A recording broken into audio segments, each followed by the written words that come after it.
Hello, আমি লাবণী। আমার একটা ইউটিউব চ্যানেল আছে, লাইফ অফ লাবণী। তো এই চ্যানেলটা কিছুদিন পার্সোনাল কারণে বন্ধ ছিল, করে উঠতে পারিনি।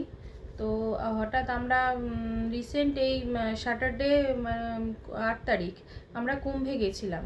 মানে হঠাৎ করেই প্ল্যানিং, হঠাৎ করেই যাওয়া।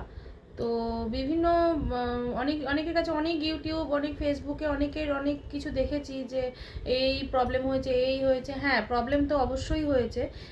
তা বলে সেরকম কোনো প্রবলেম নেই যে না গেলে মানে যাওয়ার পর যে বিশাল একটা অসুবিধা হবে বা কিছু হবে, সেটা মানে অতটাও সেরকম না। হ্যাঁ, জ্যামে আমাদের পড়তে হয়েছে অবশ্যই।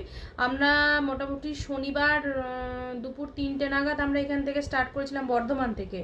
তো আমরা বেনারসে আমাদের স্টে করার কথা ছিল। তো শনিবার ভোরেতেই, মানে শনিবার ওই 12টা সাড়ে 12টা নাগাদ পৌঁছানোর কথা মোটামুটি আমাদের হিসেব মতো। তো আমরা সেই এত জ্যাম তো আমরা পৌঁছাতে পারিনি। আমরা রোববার, মানে পরের দিন রোববার সন্ধ্যে 7টার সময় আমরা বেনারসে পৌঁছাই। মানে একদম 12 ঘন্টার জ্যামে আমরা ফেসেছিলাম। মানে সাসারাম বলে বিহারের একটা জায়গা আছে, সাসারাম বলে, জানবেন হয়তো, ওটা ঐতিহাসিক একটা জায়গা। তো ওই জায়গাটাতে প্রায় মানে 20-30 হাজার গাড়ির মানে পেছনে আমরা ছিলাম। তো ওখানেই রাতটা পুরোটা কেটে যায়। সোমবার সকালে আবার আমরা স্টার্ট করি। তো আমাদের ড্রাইভার যে ছিলেন উনি খুবই ভালো ছিলেন। উনি মানে একবার প্রয়াগ গেছিলেন, ওর জন্য ওনার একটুখানি রাস্তাঘাট চেনাশোনা রয়েছে। তো ওই সাসারাম থেকেই মানে 110 কিলোমিটার মনে হয় বেশি আমাদের জার্নি করতে হয়েছে, কারণ সাসারাম থেকে গ্রামের অনেক রাস্তা আছে, যে গ্রামগুলো আসলে আমার এখন নামগুলো সব মনে পড়ছে না, কারণ এতটাই টায়ার্ড ছিলাম সারা রাত ধরে। তো ওই চোর টোর কী সব অনেকগুলো গ্রাম আছে বিহারের সব। ওই গ্রামের রাস্তা একদম মাঠ, দুপাশে মাঠ আর মাঝখান দিয়ে রাস্তা। তো ওই গ্রামের রাস্তার মাঝখান দিয়ে দিয়ে গিয়ে অবশেষে আমরা বেনারস পৌঁছালাম। তো তখন বেনারস রবিবার হচ্ছে, তখন সম্ভবত সন্ধে 7টা নাগাদ হবে। তো আমাদের হোটেল বুক করা ছিল। তো আমরা কোনো রকমে একটুখানি রাতের খাওয়া দাওয়া সেরে আমরা ঘুমিয়ে পড়েছিলাম, এতটাই টায়ার্ড ছিলাম।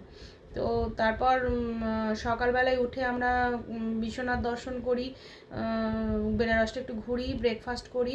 আর আর একটা ব্যাপার হচ্ছে যে মানে কুম্ভ তো ভিড় হচ্ছেই, আর বেনারসে এত ভিড় যে কুম্ভ থেকেও মনে হচ্ছে বেনারসেই কুম্ভ হচ্ছে, এরকম একটা পরিস্থিতির মধ্যে পড়ে গেছিলাম। তো সোমবার আমরা বেনারসে ব্রেকফাস্ট করলাম, করে ওই 11টা নাগাদ আমরা প্রয়াগরাজ মহাকুম্ভের দিকে যাত্রা শুরু করলাম।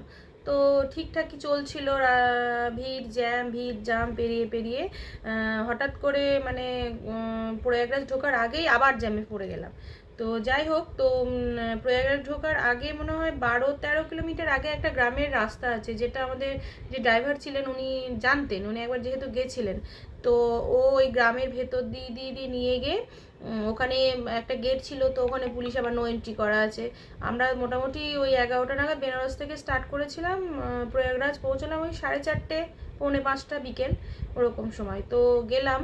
তো গ্রামের ওখানে গিয়ে একটা জায়গা আছে, ওখানে পার্ক করলাম গাড়িটা, করে নিজেদের মধ্যে একটু তৈরি হয়ে আমরা এবার হাঁটা পথ। আমি কিছু কিছু ক্লিপ তুলেছি, সেগুলো আমি শেয়ার করব। দেখলে আপনি রাস্তাঘাট দেখলেই বুঝতে পারবেন সবাই। তো ওই ছোট ছোট ওই রাস্তায় চলতে শুরু করলাম। এবার হাঁটতে হাঁটতে নাগেশ্বর ঘাট বলে একটা ঘাট আছে, বড় ঘাট যেটা, সেখানে এলাম। এবার সেখান থেকে এবার হচ্ছে 8 কিলোমিটার হচ্ছে সঙ্গমের মানে পথ।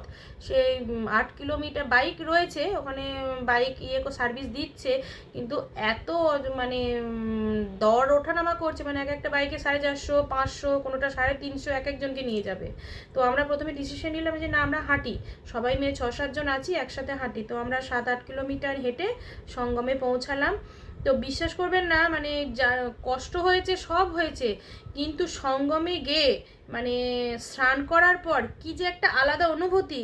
মানে আমাদের যেই 12 ঘন্টা 24 ঘন্টা এই যে জ্যামে ফাঁসতে ফাঁসতে আমরা বেনারস থেকে কুম্ভ এই যে এসে পৌঁছলাম, তারপর সঙ্গমের যে একটা ওখানে গিয়ে একটা যে স্নান করলাম, স্নান করার পর যে একটা আলাদা মনে হলো সব জার্নি আমার মানে চলে গেল। এরকম মানে আমার নিজস্ব ফিল হয়েছে বা আমার ফ্যামিলির ফিল হয়েছে। তো যাই হোক, স্নান করলাম, স্নান করে ওখানে গঙ্গাকে আরতি করে তারপর আমরা বেরিয়ে এলাম, বেরিয়ে আমরা রাস্তায় ধাবাতে এতে ওখানে খাওয়া দাওয়া করেছি, তারপর রেস্ট করেছি, রেস্ট করে করতে করতে আমরা মঙ্গলবার এখানে এসে পৌঁছেছি ওই রাত 11:30 এরকম নাগাদ। তো আমি একটাই কথা আপনাদের বলবো, হ্যাঁ কষ্ট হবে, এটা জেনেই যেতে হবে। আর একটা কথা, 144 বছর পর এটা পড়েছে, এটা তো মুখের কথা নয়। কেননা সবার মানে আমার জীবনে বলুন, আমার ছেলে আছে এবারে 12 দেবে, তারও জীবনে বলুন এই সুযোগটা আসবে না। আর আমি একটাই কথা বলবো, কিছু তো একটা কারণ আছেই, না হলে এত কোটি কোটি মানুষ কেন কুম্ভের দিকে যাচ্ছে। আমার মানে আমার এটা মানে অনেক মানে কুম্ভে স্নান করার পর বা ওগুলো দেখার পর আমার এগুলো মনে হয়েছে।